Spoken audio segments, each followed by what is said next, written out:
जो दुमका की बेटी अंकिता, जो 2022 की घटना है, कल कोर्ट के द्वारा जो उनको जो जिंदा जलाया और जला के जो मैंने उनकी हत्या की, वैसे आरोपियों को कल कोर्ट ने सज़ा दिया और वो सज़ा उम्र कैद की सज़ा दी। इस सज़ा का हम सभी स्वागत करते हैं।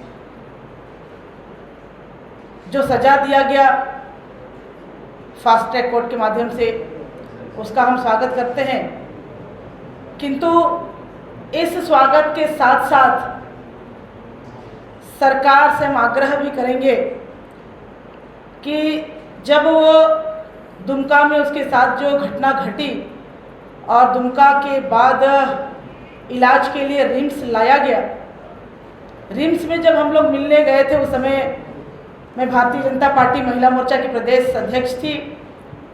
उस समय उन्होंने हम लोगों के सामने भी और बाकी और लोगों के सामने भी कहा था कि जिस हिसाब से जो आरोपी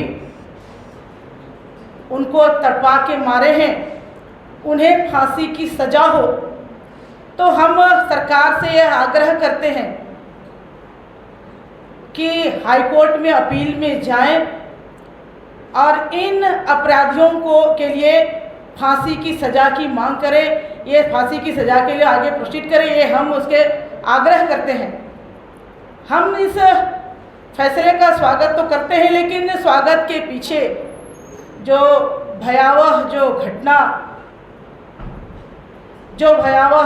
मंजर रहा है, उस पर ज़रूर हम कहना चाहेंगे। जब ये घटना घटी और जब दुमका में घटना घटी, घटना की जानकारी मिली, जानकारी के बाद उसे रिम्स रेफर किया गया, लेकिन उस समय जो सरकार थी, उन्हें एक एम्बुलेंस तक नहीं मिला कि वहाँ से हम रिम्स पहुँचाए। विलम्ब से सही रिम्स तो पहुँची, लेकिन रिम्स में उसने दम तोड़ दिया और दम तोड़ने के कारण बाद जब ये घटना, उस समय हम सारे लोगों ने आंदोलन किया, भारतीय जनता पार्टी ने आंदोलन किया, महिलाओं ने भी आंदोलन किया और हमारे भारतीय जनता पार्टी दुमका जिला की जिलाध्यक्ष और उसके साथ और बहनों पर इस घटना के आंदोलन के कारण एफआईआर तक दर्ज हुआ। इस घटना के पीछे जब आंदोलन हुआ, जब बातें उठी, तो यहाँ इस मामले को दबाने का भी षड्यंत्र हुआ। उस समय के तत्कालीन डीएसपी नूर मुस्तफ़ा ने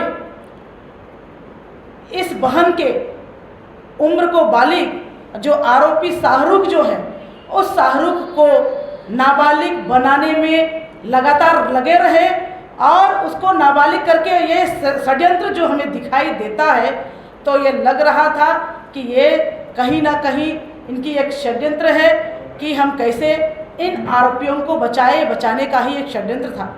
किंतु लगातार आंदोलन के कारण उनका जो मंसूबा वो रहा, वो मंसूबा में पानी फिर गया। ये दुमका में एक घटना नहीं, कई घटना लगातार घटी है।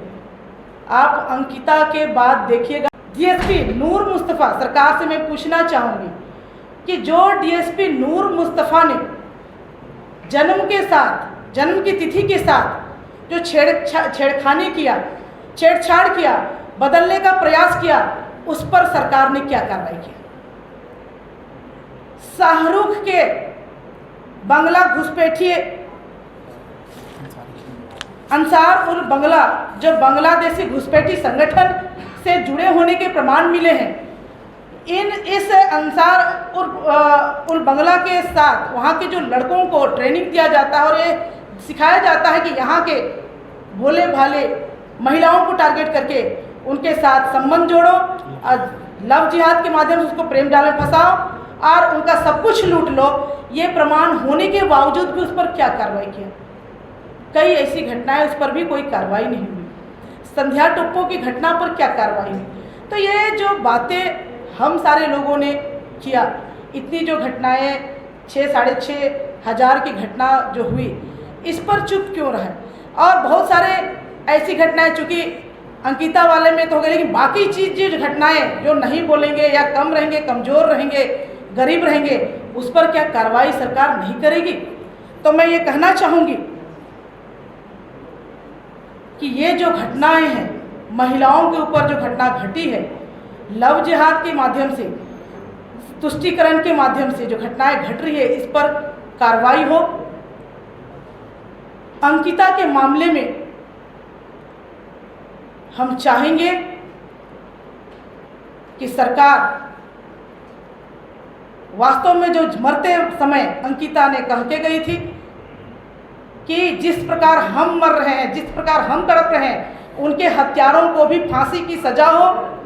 हम सरकार से आग्रह पुनः करेंगे, तुष्टीकरण की नीति छोड़ दे, माँ बहन बेटियों के इज्जत के सामने वोट बैंक की राजनीति छोड़ते हुए वो हाईकोर्ट मूव करे और इन हत्यारों को फांसी की सजा हो, और इसके साथ जो तमाम घटनाएं हैं उस पर भी प्रोसीड करे। और लोगों को जो इतने खुलेआम घूम रहे हैं, लोगों को हिम्मत हो गई है। आप यहाँ पर सुखदेव नगर की घटना भी देख लीजिए, जिसमें कि घर में घुस के एक नाबालिग की हत्या हो गई।